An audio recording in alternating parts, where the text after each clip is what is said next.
Imagine, for a moment, the unimaginable happened. A major city is hit by a nuclear weapon. Now, no number could account for all the devastation that would result. But we can put a number on the deaths. At least we can make an educated guess, based on our understanding of what nuclear blasts do to city structures and people. We'll assume the bomb is detonated in the air to maximize the radius of impact, as was done in Japan in 1945. But here we'll use an 800 kiloton warhead, a relatively large bomb in today's arsenals, and 100 times more powerful than the bomb dropped on Hiroshima. Upon detonation, a fireball as hot as the sun would expand to a radius of 800 meters. Those near the blast would be vaporized. And within a 2-kilometer radius, all buildings would likely be destroyed. And we'll assume that virtually no one survives inside this area,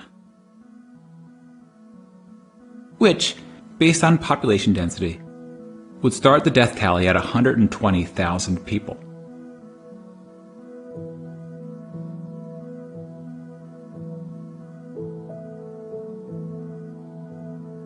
As you move further away from ground zero, estimating deaths becomes more complicated. From as far away as 11 kilometers, the radiant heat from the blast would be strong enough to cause third-degree burns on exposed skin.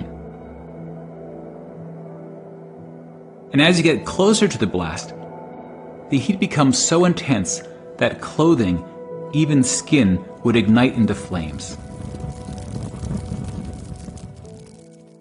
That said, most people in the city would be indoors or otherwise sheltered from direct exposure. But the very structures that offered this protection would then become a cause of injury, as debris would rip through buildings and rain down on city streets.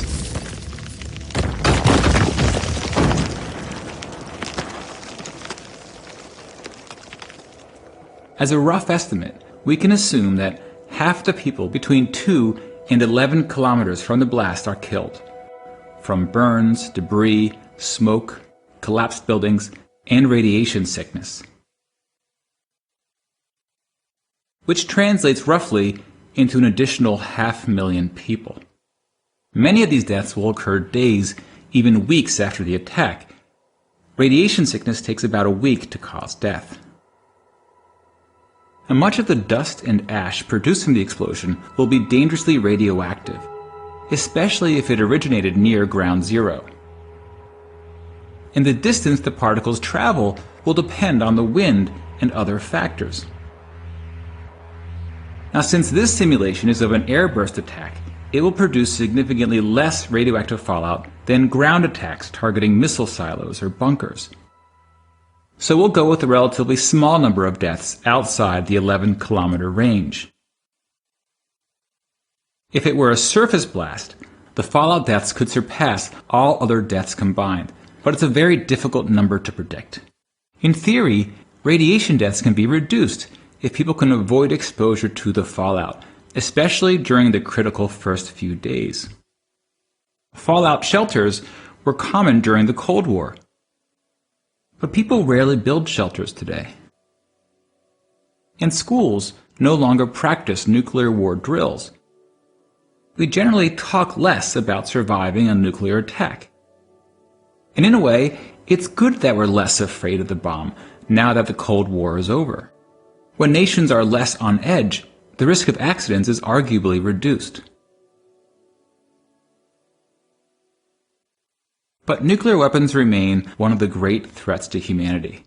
And today, we're entering a new era in nuclear weapon history. Long-standing nuclear arms treaties are being reassessed, and countries big and small face the prospect of new arms races. In part because technology is emerging that may give one side a considerable strategic advantage, notably hypersonic weapons. Current nuclear missiles travel around the Earth at high altitudes, making them visible by radar earlier in their flight.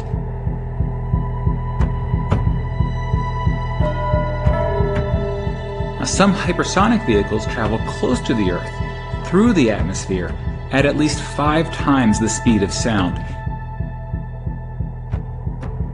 giving defending countries far less time to react. And remember that some of the most perilous moments during the Cold War occurred when countries maneuvered to reduce their opponent's reaction time. And the less time countries have to react, the more likely an accident will occur, or a rash judgment.